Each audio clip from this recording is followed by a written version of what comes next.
Welcome to the Extra Pass podcast presented by Melbourne United. I'm your host, Ben Hopkins, joined as always by my co-host, Adam Ballinger. Balls, how are you? We're back. Back better than ever. Maybe. We got a different studio in it right now. Yeah, I know we got kicked out of our usual humble abode because that room is full of stuff that got cleared out of John Cain Arena as we packed down at the end of the season. Yeah, and the angle. We apologize. I'll apologize right now for the angle if you're watching this on YouTube. A lot more leg than you're expecting. You're bringing attention to it. Yeah, Maybe I just want to get out in front. His eyes are up here, yeah, everyone. I know the YouTube comments are just going to be brutal, so I want to get out in front of it. Balls, we've had a bit of a break. I think it's been 5 or 6 weeks since our last episode, which I don't think I was even on because I was crook that week. But yeah, it's been a busy past month and a bit. Obviously, we got to address the elephant in the room, which is the craziness of the finals and the grand final series. And obviously it didn't go our way, but I think, everyone's taken a bit of time to reflect on it, but it was it was incredible basketball. It was incredible theater to be a part of. Yeah, it was. You say a whirlwind. It certainly wasn't. It's like we just talk about how quickly it's over. It's like it's all you're doing. It's all you prepare for. It's all you think about job-wise, and then bam, and then it just cut off and it's over and you're moving on. Yeah, as far as, just the competitiveness of the final, 5 games, you couldn't have asked for anything more other than a win. That's the biggest thing. I would have liked that. We would have liked the win. And it doesn't, you tell the players or you talk to the players and it's like, man, just being a part of that is amazing. And it was just, but if you're on the losing side of it, none of that really matters, maybe when they get older, they can look back on it and think that was one of the best finals the NBL's ever had. But as of right now, it stings. Oh yeah, it stings. And I think, it's one of those things, having done a few interviews with the boys, almost, sort of days sort of afterwards. Obviously it stings, but there was definitely a sense within the guys that I spoke to and speaking to Dean and even speaking to staff that this is how sport goes and only one team gets to win and we fall a bucket short, but just how much hunger that adds for next season. And I even see some of the guys going out in NBL 1 already and in NZNBL as well. I saw a bit of Flynn Cameron on the weekend and just looking at man, these guys already look just ready to go for next season. There's so much longer to go in the off season, but I already can't wait. Yeah. And to those guys like Flynn Cameron, who had a great season, but then in the playoffs didn't play as much, that's his chance. And now is his chance because he's in shape. He's ready to go. He's already been playing. And some of that frustration of maybe not playing or losing in the finals, he can take that out on unsuspecting teams. I guess how much over your career, you've seen a lot of basketball and played a lot of basketball. How much I guess you could probably speak to it coming from the college system where, you're not playing that much as a freshman or a sophomore maybe, and then when you're an upperclassman you are, how much does sort of biding your time and seeing the guys ahead of you do the work and you putting in the work, how much does that sort of add to your game and how much can we expect to see more from some of these young guys? Yeah, it absolutely makes you a better player. It's just a system of being at that age and being able to have a whole year's worth of work and seeing how guys in front of you do it and what's expected. It makes a huge difference. And those are the guys you want to keep around. To the guys that it doesn't, the guys that don't improve year to year, even though they're not playing as much, is a big indicator of usually whether you're going to keep them around or not. But yeah, you can use it both ways. That frustration maybe can be used as next year's my time and I'm putting in the work. Off season, I'm putting in the work. And it's the natural progression of the way things go. Yeah, I guess it's so easy to sort of maybe look at some of the guys on our team and think that, X or Y, or they could have done more, or everyone has super high expectations. I think that just comes with being a sports fan. I don't think anyone ever watches their team and is like, oh, everyone's doing exactly what I want them to do. But, looking at some of the guys on this team, especially guys like Kyle Bowen and Flynn Cameron, and thinking, well, this was their rookie year. This was their year where they could just learn and get better and get adjusted to this league. And there were still moments where both of them were phenomenal. Yeah, absolutely. Fan favorites. You could see immediately when they got on the court how hard they worked and how great teammates they were on the bench and body language stuff. And those are two guys that I think we're really happy to have around and have coming back and just to see what they can do and move up and improve. Yeah, and look, it was a special season full of special moments, and I think regardless of how it ended and the result, I think we'd be remiss not to sort of look back on some of the pretty amazing moments throughout this season. I'll go to you. What were the moments that potentially stick out in your head from this season, whether it was watching from home as an away game or being in the arena for? Yeah, that's a tough one on the spot for, but I don't have a top 5 or anything like that. But I'm only asking for one. One? Actually, I'll go give me a couple. I'll go 2. Oh, well, the first How generous of you.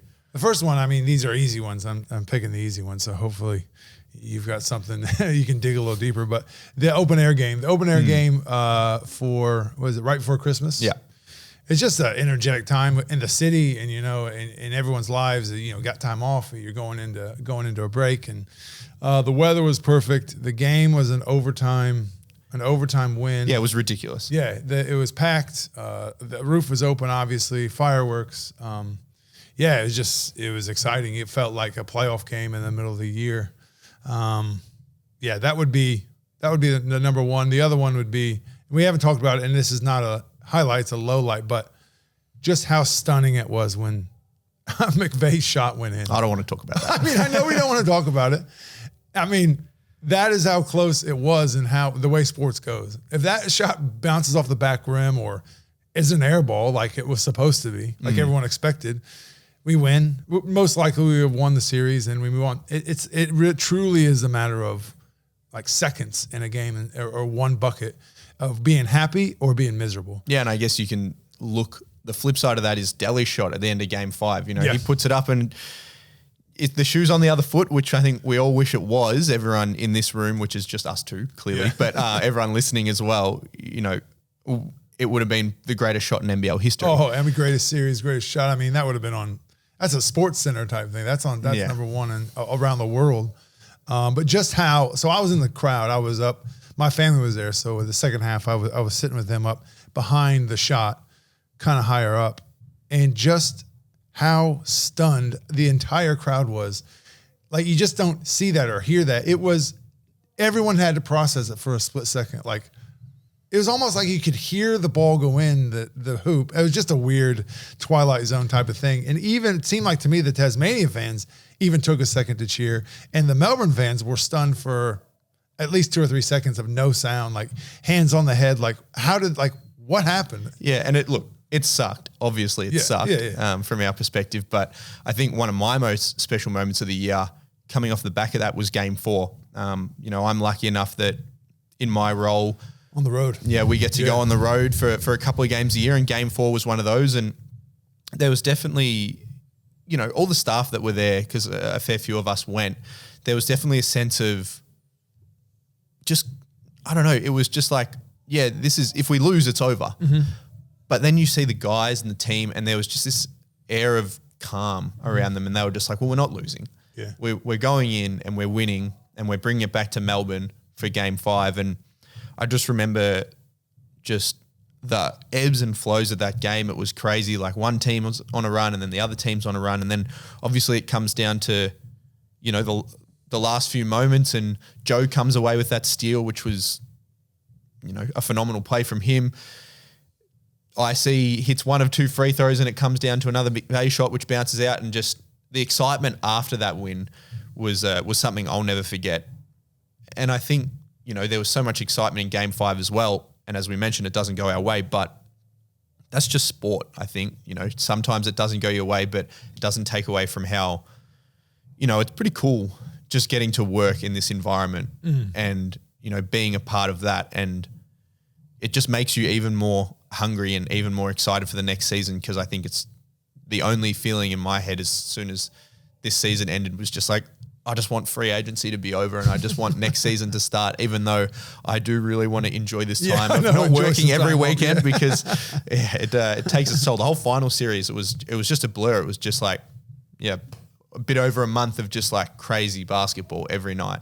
Yeah, trying to prepare for a game 2 days later when you don't know if the game's actually going to happen is a lot of work around the office. But it was cool. So that game you're talking about, watching it on TV, I've seen you guys. So you were more with the team. You weren't up. You were No, so I was actually for those who haven't been, my State Bank Arena, very cramped arena, especially for team and staff. So we had sort of the vast majority of our staff who came to support. We're up in like a balcony. Yeah, they were up in the stands. Yeah. And for myself, so we had a few staff there. Lockie, our lovely editor and producer, shout out Lockie for all the work you've done this season on this podcast. But Lockie was there taking photos. Laura was sitting right next to Andrew Gaze, so she had to sort of be quiet. And then me, I was tucked away next. You probably couldn't have seen me because on the broadcast I was hidden behind our Gatorade tub or our Powerade tub. I just had to that was the only spot they could fit me, and I was just on my computer just typing away, just doing everything. And it was just so tense. And then once the final buzzer goes and we won, it was just so much excitement, so much elation, everyone. And shout out to all the Melbourne United fans that came. They were loud, and you could definitely, I was sitting next to our bench and we could hear you. Everyone who was there, you need to know, we could definitely hear you. We could feel that. That's a loud arena, but the moments where we were up, man, we could hear you and feel that energy, and that helped so much. And yeah, once that final buzzer sounded, I'll never forget that. That was awesome. Yeah, very cool, because you could see it on TV with the people in the office who got stuck in the one section up top. Yeah. The camera found them in the heated moments near the end, and they're just pumping their fists. Oh, shout out Jake Summers. He was going nuts. He was big unit in the crowd. You couldn't miss him. To take on any comers. And just thinking back to another special moment, and it's another on the road moment for me, and it was the first road trip we had this year, round 3, when we went to Perth. And that was obviously a pretty tense game because it was LT, Luke Travers, his first game back at RAC Arena, and a pretty hostile crowd. And I just remember there was a real sort of tension around this, and he had been playing it down all week. And then one of the first plays of the game, he just catches it straight down the middle, straight line drive, huge poster dunk. And it was just nuts. And I think he had 3 dunks in the first quarter or something. Yeah. And it was just awesome to see. And that's another thing I'll never forget, because him just, and we've talked about it, he's just the most, he's just ice. 3 dunks, 0 smiles. Yeah. He's just he's so calm for such a young kid who's got such a bright future ahead of him. And he was just dominant in every way that we needed him to be. Everyone played well. It was another close game, which they always seem to be against Perth, and then we come out with a win in Perth. Mm-hmm. That was definitely a moment that I won't forget. Awesome. That's 2 great moments. Yeah, thanks, mate. You're welcome. I approve of those. Oh, thanks. Well, we've talked about these moments, and now obviously the season is over, and we sort of look to the off season. It's always a busy time.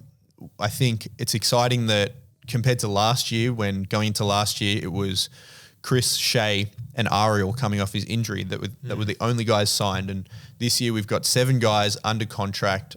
For all the details on the guys that are contract, you can go to our website and read through all the articles there, and go to the free agency and off-season hub. That's sort of the best way to keep up to date with all of it. But what's it like, I guess, for yourself as a former player when, if you're re-signed and you're coming back, and you see that, we've got this core group who are committed to come back and, hopefully go one better next year. What's that like? Well, the whole re-signing thing is tough, because a lot of guys the contracts aren't very long. So if you're lucky enough to know where you're going to be, that's a comforting feeling no matter what kind of happens at the end of the year. But after such a long year, you have your player meetings, you have your, that night, I'm sure they were together as a team, not celebrating, but just, being together, because that's kind of the last time. Everybody leaves pretty quickly after that, goes their own way. You definitely take, everyone's different, but 1 or 2 weeks to really just, and some take longer, some can take longer, some can't, but just to I don't want to think about basketball. I want to get away as much as I can for a little bit, because it is taxing. It's a long year. And then you start to ramp up for next year, whether that's going on to play somewhere else or anything like that. But you kind of want to just free your mind of it a little bit after that. I guess you have a player meeting. Some clubs did, some didn't when I was playing. They probably all do now. But yeah, it's, you just need to step away. Mentally, you need to step away for a little bit and then kind of have a plan. If you're a younger guy, what am I going to work on during the off season to get better? What can I add to my game? If you're an older guy, it's more of what can I do to be as good as I am right now, to not regress. I got to, strength or whatever it is, or staying healthy, things like that. And everyone has different focus. And then as you get closer to the season, becomes a more of the team focused stuff. Yeah. And I guess, can you speak to at all like the continuity with 7 guys under contract and how much that helps? Like I know it can be hard, and potentially it was a bit different for you as an import, sort of not knowing who's going to be here and who's not. But for someone like CG to look around this group and be like, well, I know that Delhi's under contract and LT's under contract and the young, some of these young guys are under contract and Chili's under contract. We're bringing this group back and we're hungrier than ever. Like, how much does that help compared to going into an off season where it's like, oh, it's me, Ariel, who's coming off an injury, and Shay, and then I guess we'll see who else is on the team. Yeah, I think it's night and day, the difference. It happened this year that we retooled and we were probably a better team, definitely. But you'd always choose to have guys that you liked on the team, guys you like playing with, staying here and knowing what you've got, and it's much less question marks. It's a huge advantage. Yeah, absolutely. Well, we're going to go into a quick break and then come back with a very special segment to close out the podcast after the break.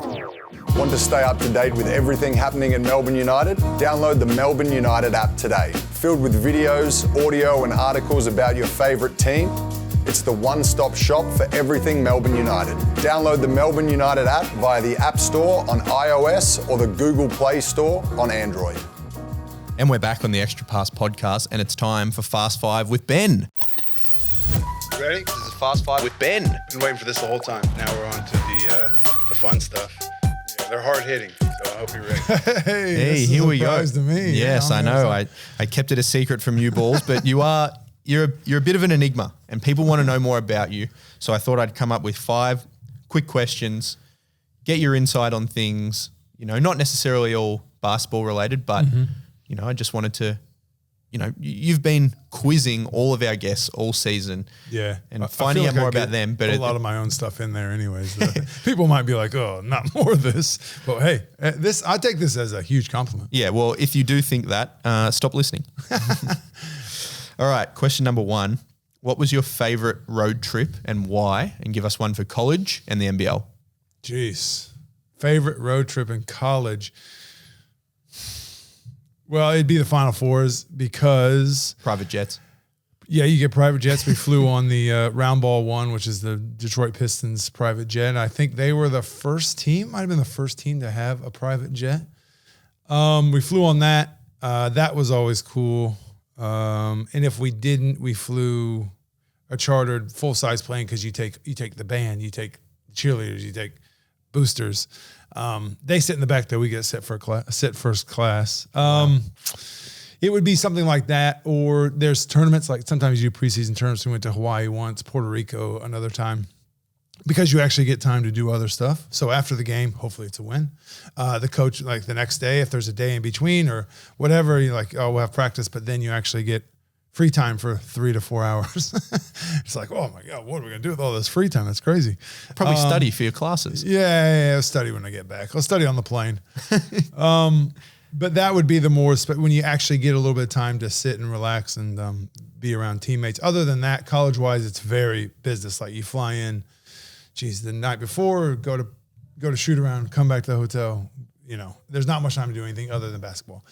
NBL is, that's a hard one to pick because of how great the road trips are. I mean, especially as you get older, if you got kids, you love your kids, but to be able to get 2 nights away and like Father of the Year. Yeah. Well, I mean, to be able to get a couple nights away, just staying in a hotel with another guy your age, just doing whatever. Like it's back in college. Like never in life when you have a normal job, can you on a Tuesday night just be like hanging out with another guy in a hotel room, watching MTV or Rage or whatever. That was the best part. So like that, being able to get away and have that, family time, but then also a little bit of relaxation time is great part of the NBL. I don't know about a specific one. Yeah, I remember in Adelaide, I became really good friends with Jacob Holmes. He nicknamed himself Diddy, so I call him Diddy. I don't know if anybody else does. But, just having a roommate that you get along with and get to hang out with. And after games, we used to get a 6-pack and sit and watch music videos and make fun of them and laugh at them. A real Beavis and Butthead situation after games. And that was some of the times it's like, normal, you usually don't get to do this, and especially at that age, and it's definitely never coming back. So some of those times are the best. So I guess your answer is, doesn't matter where the road trip was, as long as you were with Diddy. Yeah, me and Did. I really enjoyed, me and Chris, CG43. Back then his nickname was Bubbles, but I don't think he goes by that anymore. Good times too. I mean, you get to sit with a guy. You and I had a hotel room together on the road. It'd be nothing but good times. We could just be doing this, but off the mic. It's just people you like hanging out with, and get to, you get some time where you usually wouldn't in normal life. Yeah, nice. Well, you didn't answer my question, but that's fine. I don't have it. That's a hard one to nail one down. All right. In college, number 55, why did you pick that as your number? And what do you think the best basketball number is? The best basketball number is 33. And I asked when I was going, I was like, can I have number 33? They're like, oh, no, Magic Johnson. So you're not allowed to have 33. And I was like, oh, yeah, I forgot about that. 54, I was 54 in high school because you didn't get a pick. And then I couldn't be 54 because a guy there already had it. His name was Mike Miller. What's his name? Mike Miller? Josh Miller? John? Something Miller. He had a tattoo on his pec of the Miller logo, the beer logo, which kind of gave you some, it gave you an indication of where his priorities were. So that was his last year. So I never actually played with him. He kind of retired after that. So I couldn't have 54. So I took 55 because that was the closest thing. And I didn't put much thought into it. What was the just because? Why did I have 55? Yeah, what was the reason behind 55? So that was the reason. And then college was long and hard, and last year didn't go great. I love my time there, but afterwards I was so happy to be able to get out of that system, come to Australia. It's kind of just like, show us what you got. You don't have to play in any system as much as you got to just produce. And it was nice to be let off that leash. So I took 54 because that's what I had in high school. As a nod to that, but that's the story. And you think 33 best number, Larry Legend? Yeah, 33. So 33 was the first number I'd ever gotten. Some middle school basketball team, and I was like, 33. Who has 33? And then Patrick Ewing had 33. And then I was like, man, look at that Knicks logo. So Knicks have always been my favorite team. Patrick Ewing's always been my favorite player. He has 33. Also, Larry Bird, my other favorite player, is 33. And those two are actually really good friends. I don't know if you know that. These are great answers. Great questions and great answers. Oh, good. I'm glad. All right. Question number 3. Who do you think currently in the league has the most balls-esque game? Wow. Another question. Oh, geez. That's a tough one because it's not easy. You can help me out with this. I had a little think about it, and someone we came up against in the first round of the playoffs, maybe you're sort of a less athletic Gary Clark, work in the mid-range. Less athletic Gary Clark. Yeah, I was not known for my athletic ability. I don't know, like a 6'9" mid. I shot a lot more mid-range than they would now. But I shot a lot of threes too. Scorer, just absolute scorer. Shot blocker, defender. I don't know. That's a hard one to ask and answer. But you watch this league so carefully. I watch our team. Oh, okay. Well, we play against every team. You realize that? I don't. Are you a bit of a maybe a bit of a? Myself. Were you a bit of a Sam Wardenberg? Stretch the floor, work in the mid range, crash the boards. Yeah, I'd say so. But better, right? Oh. How much did he play? How much does he play? Yeah. He's a starter. Yeah, but I mean, what's his averages? Do you know what's the average per game? I think this year he only averaged like 12 points a game or something. Gosh. So yeah, like maybe 2 Sam Wardenbergs. Put that on a t-shirt. All right. Question 4. Hypothetical. You've just dropped 50 in the last game of the season. You have not made the finals, so it's done. It's over. What's the big blowout meal you get after that game? After the game, I used to allow myself fast food, so I'd go home. Not that I didn't ever have it in between games, but I'd get a couple hamburgers from McDonald's or something like that. But if it's the end of the season, you're going out on a high. Let's say you got a W, you had 50. It would just be fast food. Just more hamburgers. Yeah, maybe but 2 meals instead of one, like two. They used to be number 5s or so 2 Big Macs instead of one. Maybe stuff myself in some beers or pizza, I guess. But we used to do. I don't know. Do they still do Mad Monday? Mad Monday, yeah, to an extent. Yeah. I think. So that was the fun. I mean, that was the fun thing. Mad Monday, again, before everyone leaves and takes off and you don't see everyone again. Those were fun. So it would just be whatever I could align my stomach for the next Monday full of drinking and dressing up like an idiot. But only drinking like soft drink and stuff, being very responsible. Absolutely. Maybe I might sneak in 0% Rolling Rock or whatever those are called. I don't know what a Rolling Rock is. Is that something? Is that something from Indiana?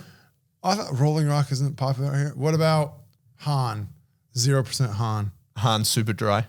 Super duper dry. Yeah, no alcohol, please. All right. Well, everyone knows what the last question usually is, but everyone knows what your big first pun. CD. Yeah, big pun. Everyone knows that, so it would be silly for me to ask that. So I've flipped it. Okay. What's the most recent CD you've bought? Came in the mail the other day, eBay. I like getting soundtracks. Mm-hmm. Started kind of as a joke, whatever I could find in Salvation Armies. Well, Salvation Armies don't have that many good CDs. There's a reason why they're there. Yeah, and it's also because I think other people who sell them on eBay must know they must know the hot spots to get the CDs, and they just buy them all and then they sell them for $10. It is Beavis and Butthead Do America, the soundtrack. Really? Yeah, the soundtrack. Is that on high rotation in the van right now? I played it once. It's more of a thing to have, an object, collectability. It's got the best song on there is Red Hot Chili Peppers, the one about the roller coaster. Mm-hmm. Roller coaster of love. You know that song? If you could sing a bit more, that'd help. That's all I got. My voice has gone from the camps I just did for 2 weeks. That was a big hit, but I just think it's hilarious that there was a time where when you made a movie, you also had to make a CD. They still do it. Who? A lot of movies still do it. Like a lot of them do it for vinyls now. Yeah, like for vinyls you'll have If you look some- through vinyls, it's just like, here's the Guardians of the Galaxy. Yeah, Here's the Guardians- Black Panther. Yes, I don't know but why I'm only those- saying Marvel movies, but Because those are the only movies they make anymore. Don't get me started. But Guardians of the Galaxy, yeah, the whole point of the movie, the soundtrack is such a big. yeah, it's a nostalgia trip. Yeah, for example, like comedies, even 90s comedies had big soundtracks and stuff like that. So anyways, that is the last CD I bought. Great album art on it. Yeah, that's the one. Well, did you see, this is sort of inside baseball, because this is a band that you and I both like, that I introduced you to, a new band. They're a duo called Joey Valance and Bray. Punk Tactics? Last year they had an album called Punk Tactics. They've announced they're doing a new album. It's really? coming out later this year, but they won't put it out. No physical media. Yeah. It's only on streaming. Oh, it's their kids. They don't understand. They haven't learned yet. Yeah. Do they tour? They're touring. I think they're touring with Sum 41 throughout America. 41. So Yeah, if they came to Australia, Joey Valance and Bray, if you want to come with Sum 41 to Australia, We should have them on. that'd be great. Yeah, we'll tell them there's a lot more listeners than there are. There's enough listeners. We love our listeners, but we'll just add a 0. Yeah, we'll add a few zeros. Okay, all right. Well, that was the Fast Five. I never envied you, because it is an awkward thing to bring to a close. Fast Five over. Yeah, exactly. It's hard to end, isn't it? Yeah. We'll hit a button. We haven't got the headphones in, so we don't know what button that one does. Sorry, Locke. Hey, Ben, thank you. But for real, thanks for having me on this podcast. To those who don't I haven't know, had you on. We're co-hosts. This is our podcast. Well, yeah, but it was his idea. He came up with all of it. He does all the work. I show up and try to say a couple of things, but I appreciate it. No, well, Balls, it's been great doing this the entire season. It's been so much fun. It was so great having all the guys come through, all the coaches come through, so many special people in and around this club. And it's been great, hearing the feedback from all of you. I know it's been really special for Balls, having people coming up and telling you their first CDs and telling you about the podcast. And I think that's so great that we have so many passionate fans that are passionate about this team. We felt that energy the whole way through the finals. We feel that energy even when we're on the road. So it's been really special doing this podcast and being a part of it. We are going to take a bit of a break for probably a few months now. We'll get through the vast majority of free agency. And then once the team has been put together and everything is sort of coming together ahead of the season, we'll look to do something similar to what we did when this podcast started. Can you believe we've done, I think this is, speaking of best numbers, I think this is episode 33. And if it's not, I'll just get Lockie to cut that out. It is. We joke about the people listening, but we do. There's a lot more people listening than I thought ever would. At the games is really cool when everyone says, I listen to podcasts. It always reminds you, there are people out there listening, and it's it's humbling. Yeah. Well, for one final time, I guess we'll sort of lump this into NBL 24, but for one final time, thank you so much for listening. We appreciate it. Thank you for watching. If you're one of the people who watch, I apologize for Balls' short shorts and all the thigh he's showing. But thank you so much. We'll be back in a few weeks, a few months, who knows, with the extra pass. So thank you.